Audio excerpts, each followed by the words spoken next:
my experience in applying jobs. I graduated with Bachelor of Engineering in Aerospace Engineering in July 2020. Because of COVID-19, then I decided to continue with Masters of Science in Aerospace Engineering as well. Then I graduated in December 2021 with a merit. During the waiting period of getting my result, got a job. And then that time, I wasn't really sure what to do. I don't really know what I wanted to do. Instead of confused, then why don't I apply the job?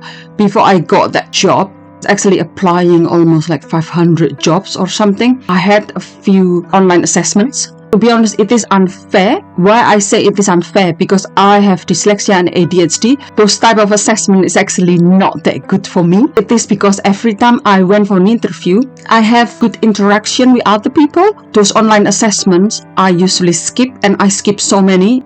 I missed a lot of opportunity because I couldn't finish the assessment. You try to apply job, then you have to do every single steps that they requested you. So however, in May 2022, I got a job through software bootcamp. That time because I wanted to learn coding because I thought that coding was hard. But actually during my university, there were certain things that I wanted to achieve. So during my university, I wanted to achieve design or using software design. So I was good in SolidWorks or simulation software instead of understanding coding. However, coding is very easy once you know how to use them, like to put together the languages.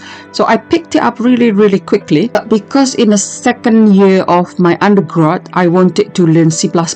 So online, they always say C++ really hard. I decided to learn the other language instead of go immediately to C++. While at the university, we only use MATLAB to do calculation and then to produce graph. Back to the first job in a company after got my master's degree, I had to do 3 months course to be able to start. Unfortunately, a week before we started, they sent an email saying we have to do another course. So I had to take another course, another 3 months. I applied the job. The job was actually for Python software engineer, and I'm interested to use Python. Unfortunately, the second course was for web developer. So in my head is, this job is going to be far away from what I wanted to do. So I decided to stay for a few months, almost 6 months. Then I decided to look for another job that is so much closer to where I live. Then I got a job locally. They recruited me. They said that the company wanted to move to another area in 2 years. But when I was there for 4 months, I asked whether I could progress to another department in the future because I realized that that time I was interested in mechanical engineering, and I could see that a lot of mechanical engineering work in the company. I also said that I wanted to take some course because I always wanted to work as a mechanical engineer, something that's so much more mechanical instead of software related. At that time, I also applied for PhD, which I'm doing now. During the interview of the PhD and also the PhD advertisement, it mentioned the relationship with the industry. Unfortunately, I found out it will never happen, so I decided to find a job, and I went to a lot of interviews. So I keep track my progress. I applied 279 jobs. And I went for 21 interviews, including assessments. So some of the assessments I had to finish like in few days. Some of the interviews that I had to have presentation. So I had like about 4 presentation that I had to do. But the first presentation that I had to prepare for a week. After that, they never came back to me until I asked them.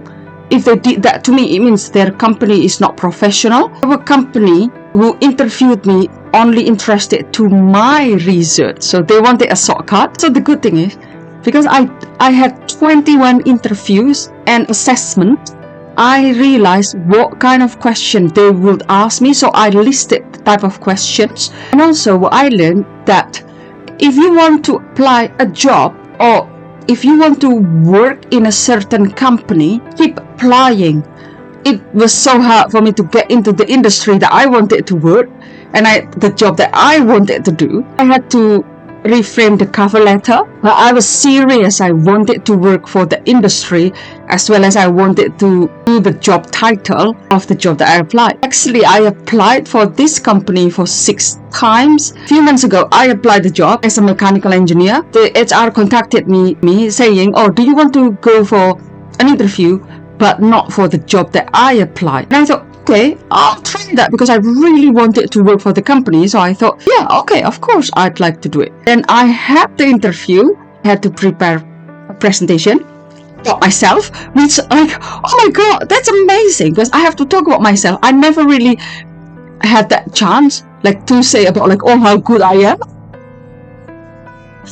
For me, the interview was pleasant and I really liked it. It was really good experience. I got a call on Wednesday. And then apparently the company offered me a job. The amazing thing is I don't need to start from the bottom. So amazing because they take my PhD as a consideration as well as a skill set. Also, industry I like to work. Obviously for me, like this is the best opportunity for me. So I'd like to try, and also I want to stay as long as I can and progress within the company. You know, I'm making this video actually just to share. If you want a job title and the company that you want it to work, keep applying, never stop. Like I applied for 279 jobs since mid of December last year. And then I went for 21 interviews, including online assessments. All this YouTube video, because I'm practicing talking as well as speaking to a lot of recruiters. Apparently, it helped me to speak to other people properly. If you are fresh graduate and looking for work and looking for an industry that you wanted to do, or even if you want to change career to another industry or even to another job, keep applying. It is a number of game. And anyway, speak to you next time, and I hope this video is going to inspire you to keep trying and never give up. Bye!